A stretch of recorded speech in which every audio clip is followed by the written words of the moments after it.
episode of Tengu Unplugged, where I just unwind by randomly playing some of the games of my Steam library. Today, going to play a game that I have played a little bit before, called Volgarr the Viking. Basically, it's harkening back to the days of yore with Rastan, games like that. Would love to show you the intro because it was a very altered beast, kind of rise from your grave moment, but it is also fiendishly hard. So what I'm going to do with this episode is maybe a little bit different from other Unplugged episodes. Usually I just let the camera roll. But in this case I might actually edit it, because I want to do something a little different today, which is actually beat the first boss, however long and hard that is. So we'll get into it. Basically, usual controls for a Rastan-style game. In fact, even the sword movement is pretty much Rastan. Ducking and everything else, the jump and kind of down thrust, obviously. Got a lot from Sega's Rastan, which is one of my favorite games of all time, in the arcades. Even though I couldn't get very far. It's just that music. Even dying is cool here from Rastan. I don't think it'll give me the tutorial, but you do have a few things. Oh, I guess it will give me a tutorial. You can hold up, throw a really powerful spear. You can also just throw a regular spear, and you can use these to climb. This is very different from Rastan, obviously. You also have a double jump kind of spin attack, which you can use to get further distances. Let's see. That's pretty much it. It's pretty simple. The controls are simple, but the gameplay's not. Oh yes, you can also roll. Well, that doesn't come up too much though. And these things are checkpoints, but one thing you have to be careful of is if you do get to checkpoints and you haven't beat a boss, when you leave the game you basically start over. So there we go. So even like, the enemies are very Rastan-like, the way coins kind of pop out and stuff. The sound design is pretty cool. Sega definitely had something special with Rastan, so probably take a hit compared to the original Sega soundtracks and stuff. Would be kind of curious to hear more about like why this team made this game and things like that. Obviously, I love it. So we've got the down thrust. Even this part is very similar. This is kind of tricky.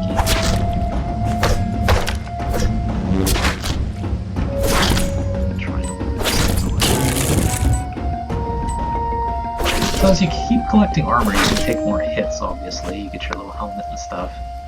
But usually I don't collect that much armor. You'll see why. I'm sure I'll mess up soon enough. Maybe because I'm on camera, I'm being a little more cautious than I usually am. There we go. So as you can see, there's a reason why I don't usually find out all the armor that's in here. Most of the enemy patterns are designed to be devious, like that.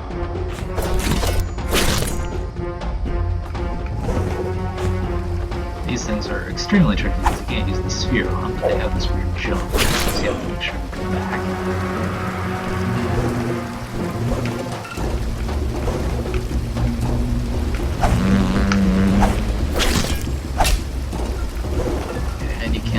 Your camera so you can see more pretty scenery.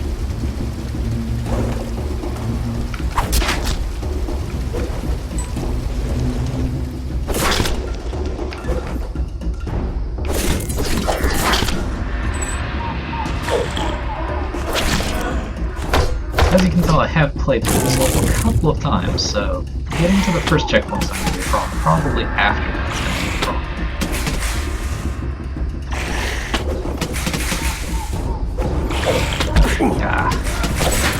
See, well designed to screw you up.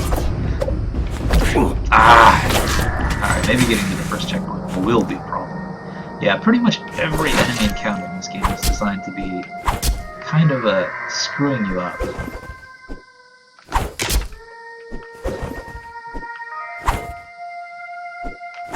Yeah, this is unfortunate.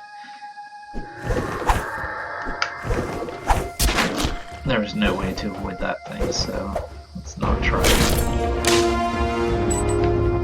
You have to be a little bit distant to throw those spears.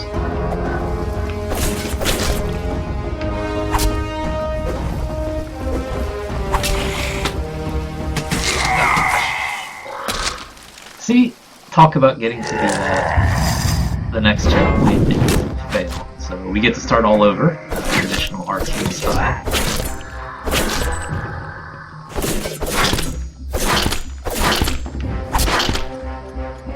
And I'll be honest, I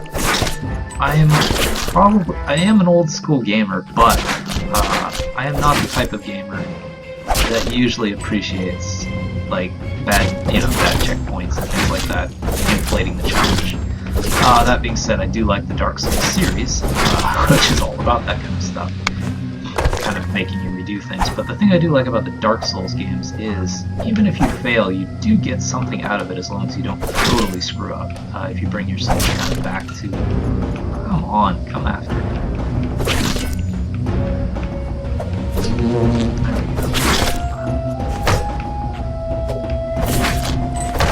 Pretty much need all the help I can get. So have to be careful.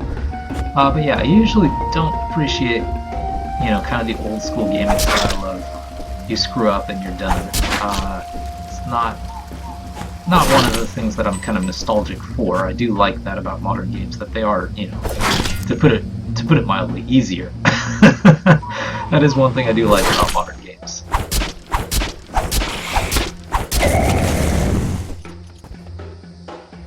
Probably, the other show I do is a game design show, and as a game designer, one thing I always do kind of try to keep in mind is trying to avoid wasting the player's time in terms of like checkpoints and things like that.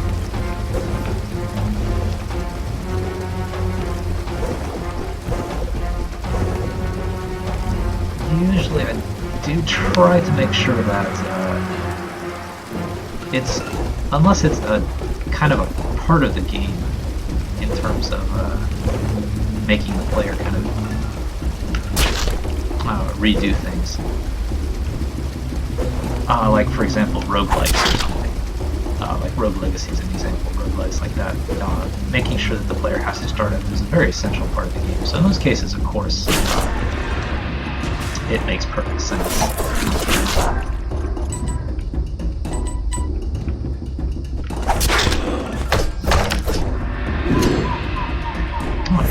Sword. That's the first time I've seen that. I'll probably lose it after this thing, no? Let's see. Oh, great. Because my flaming sword didn't even get to use it once.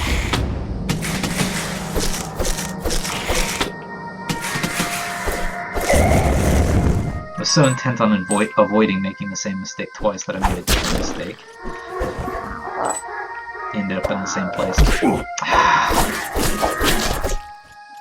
Yep.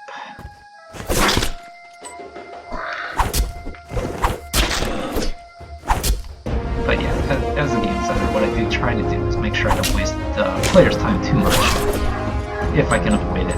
Whether that's whether I do game design professionally or through Blue Tengu, which I suppose is also professional. It's just more. With these things, but yeah, it's not good.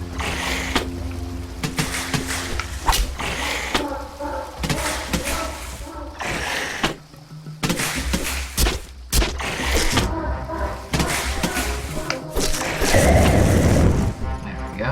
It's nice not to make the same mistake twice. But in the case of Volgarr the Viking, obviously they're going for the retro fantasy. There's no way to avoid that.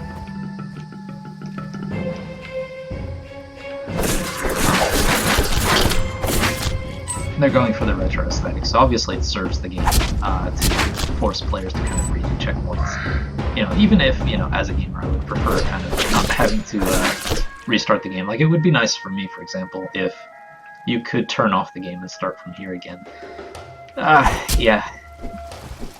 It's not. It would get rid of the arcade feel that it has going, obviously. So it's definitely a design decision. It's a valid one completely. But as a player, I would prefer a different decision. just so that I could get you. Selfish me. Ah! Tried to time it.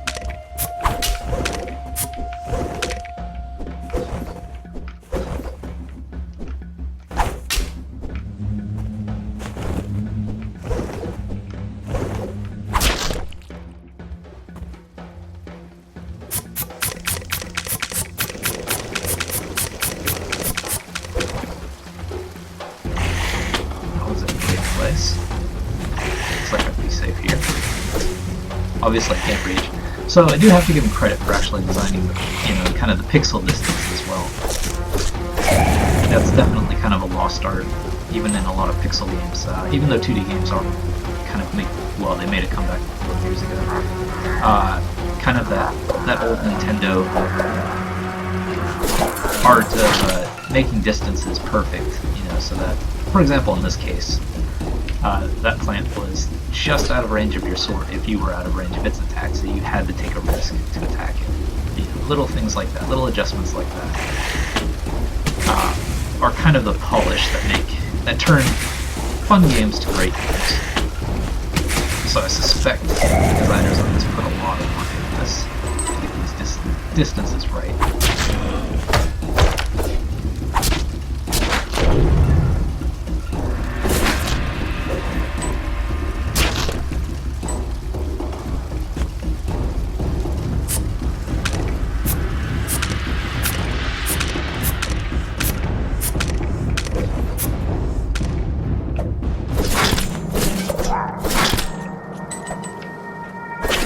I suspect that flaming sword does more damage. You would expect a sword that was on fire to do more damage, but probably ruin the sword, but that's too realistic. Let's get out of here. Ah. Oh, wow. Somehow managed to survive that.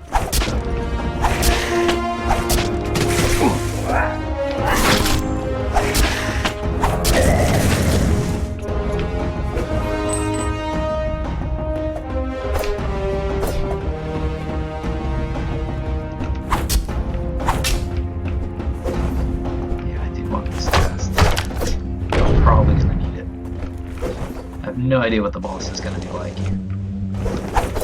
Ah, of course.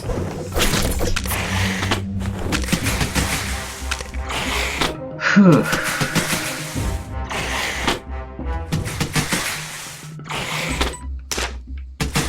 Ah! Seriously. And I get to start all the way back there.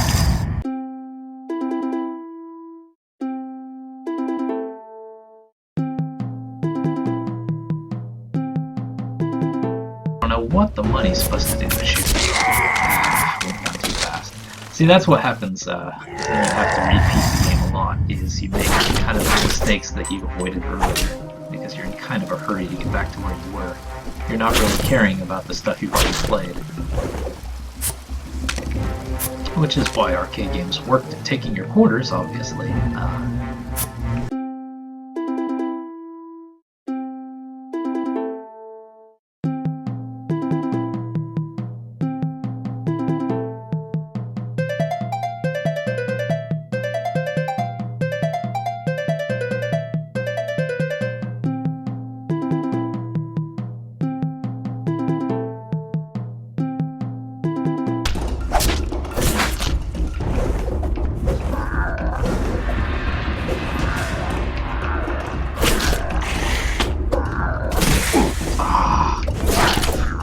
Seriously.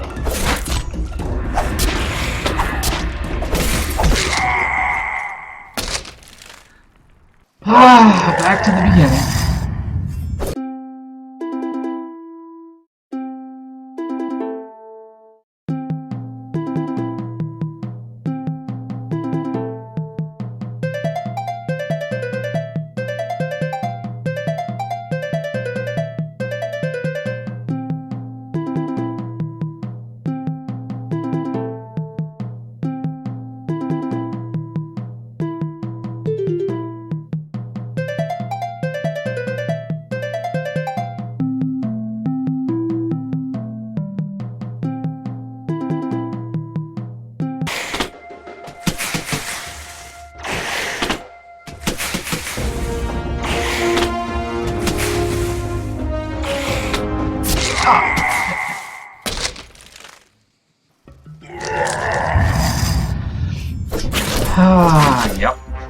spear thing there. Nice to know that.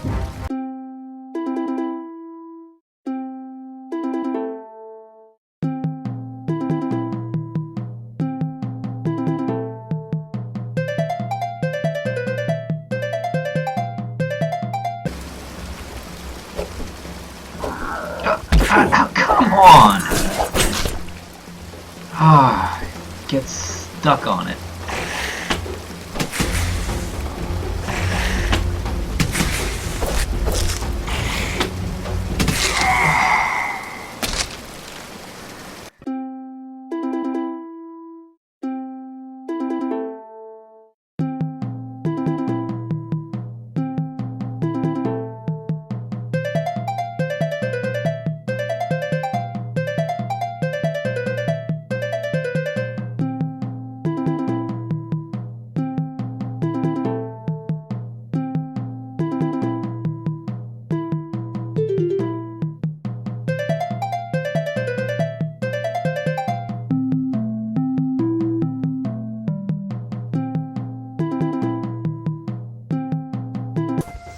Oh, this is going to be fantastic.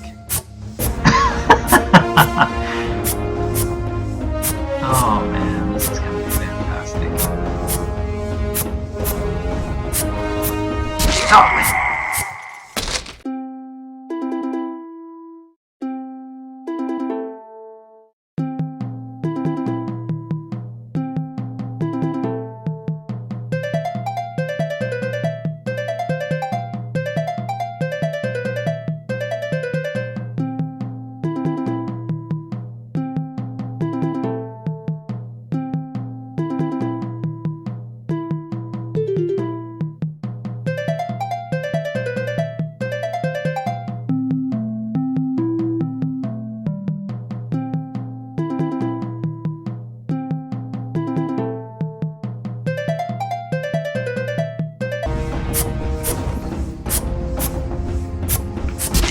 Oh, yeah, it seems like no matter how I jump up there, I'm going to take a spear in the back, so I have no idea what I'm supposed to be doing. But to figure it out, I have to go through all this stuff again.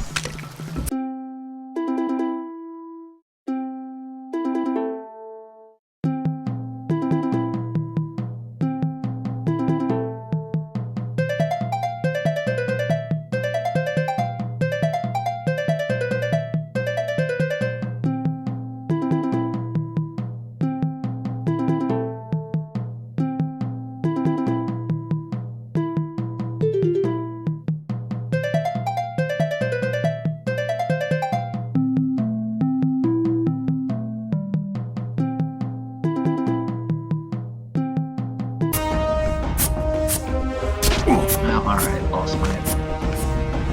lost my armor, but I made it through. I'm not entirely sure how I'm supposed to do that one. Maybe your shield can block the spears. I haven't tried that yet.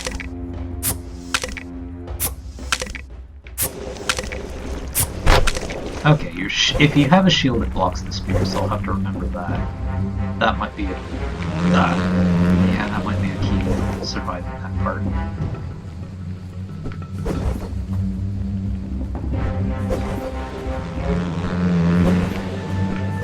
Yeah, there we go. Nice try. Now how are they going to try and screw me?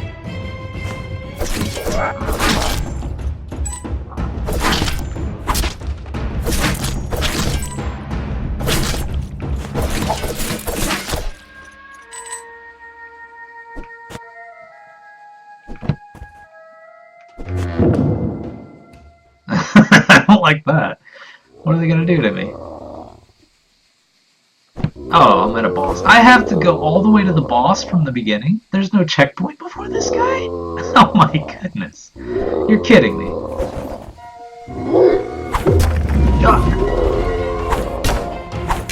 Alright, well I see what I'm supposed to do.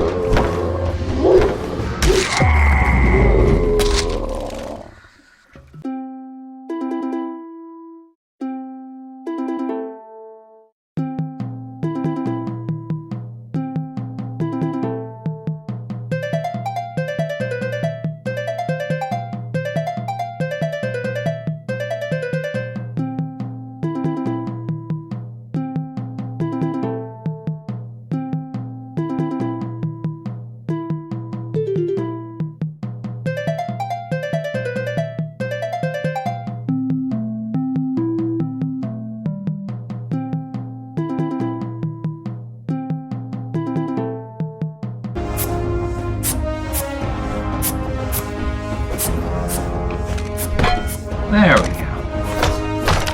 Get my helmet back, please.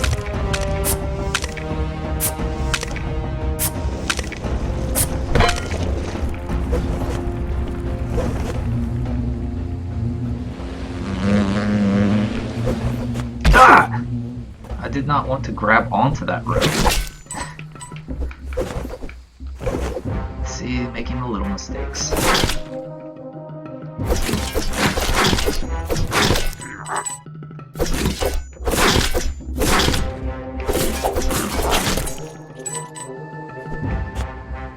Okay, but at least from here on out, it's just the trip up to the boss.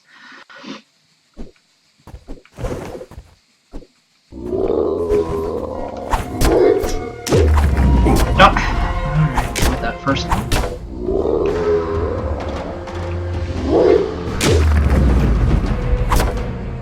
Interesting, you don't have a whole lot of time. I think it's just dead. Wow, okay, you have to time that too. And they're gonna throw lizard guys at you. Awesome. Oh, this should be great.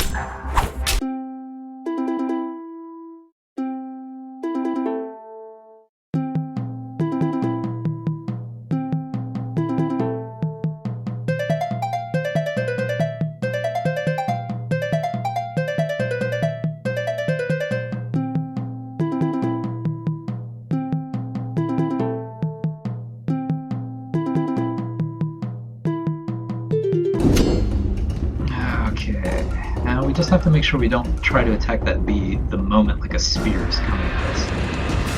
We can avoid that somehow. Good.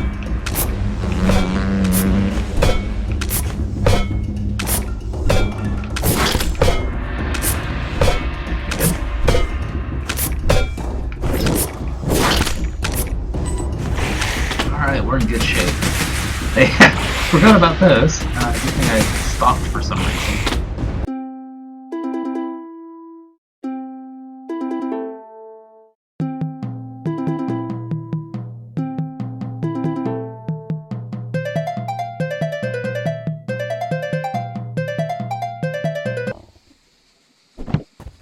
Of course, I'll lose my flaming sword as soon as he does his thingamajig.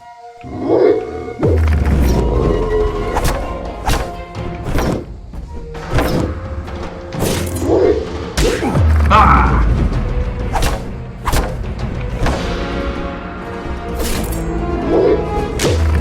Wow, that is hard to do.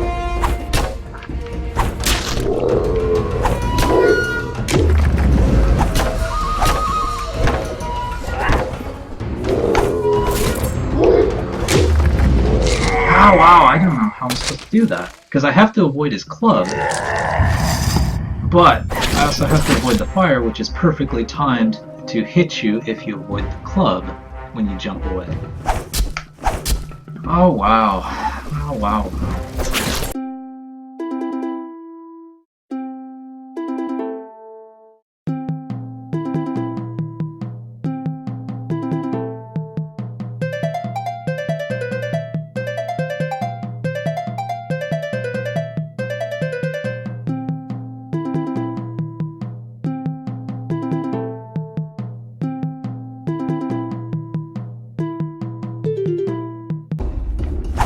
Ah! Well, yeah, I'm really close now. Yeah, let me show you the controller. There's basically no friction on this thumbstick here. So, the problem is my thumb goes sliding across it. So even though I want to go left, for example, it just slides off the controller sometimes. Just have to deal with it. Don't feel like buying a new controller. Adds to the challenge. As if it wasn't enough.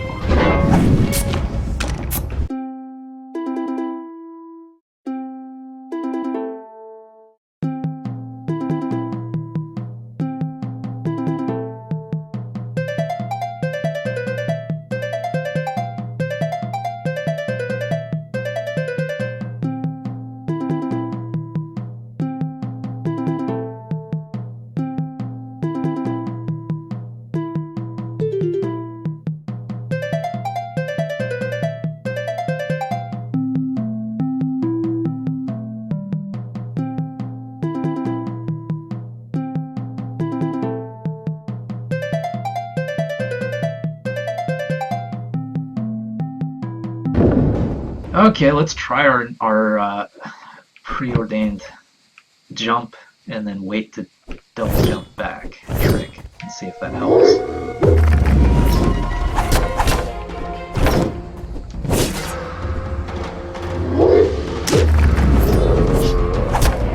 Well, that was kind of surprising. I actually got him fast enough where I didn't do the cloak.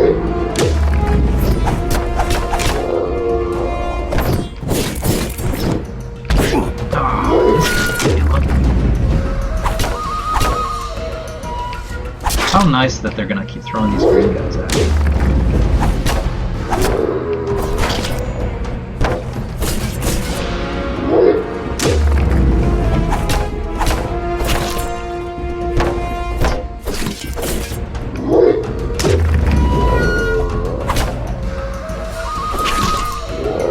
Take a chance on that. Kinda got my pattern going here.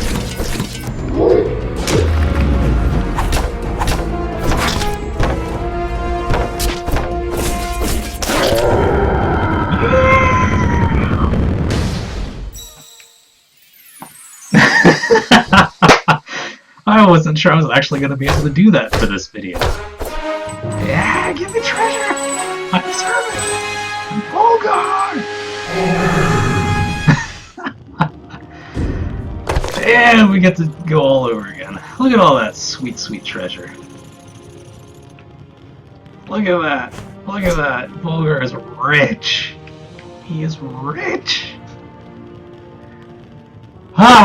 Okay. I guess I don't get to throw that in my pocket. Let's see what this thing up there does.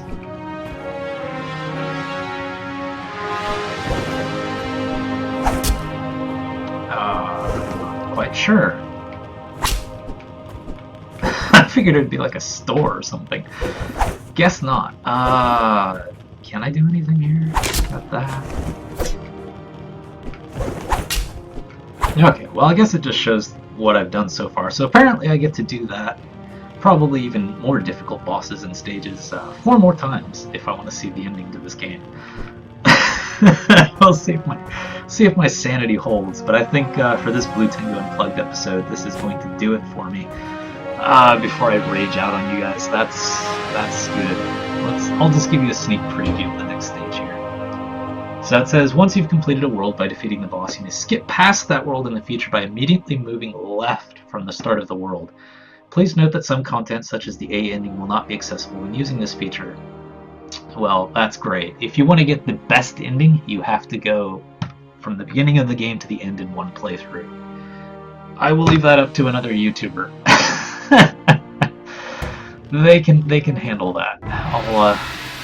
I'll ride on their coattails and just look at the other end. Well, that's great. These guys have a pretty long range.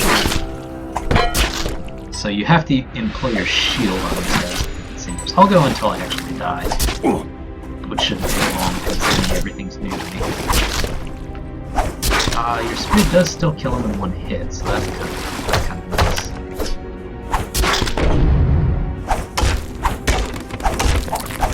Oh! That's new. So the clam, you have to wait until it opens its shell to be able to attack it.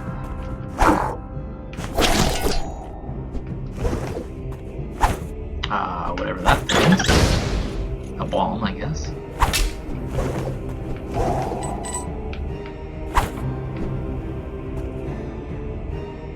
Oh, well, great.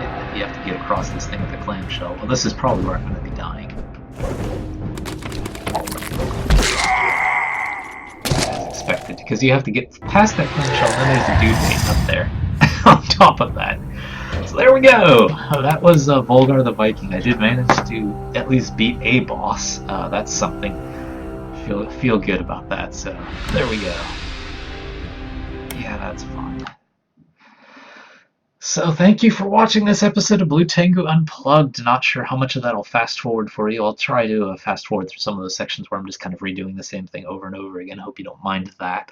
Not having to watch me play through the same things over and over again. If you like this, definitely follow the show. Unplugged is just where I play random video games, but I also have the game development show, which I do every week over at Twitch TV. Saturday morning in Japan, so it's usually Friday evenings for those of you in the Americas, and Friday like around midnight for those of you who are in Europe. Definitely check that out. I am making a game. We're on season 2 right now, making Project Skyring. So if you drop by the live show, say hi. Definitely say where you found me. So thank you for watching, and I will see you all next time.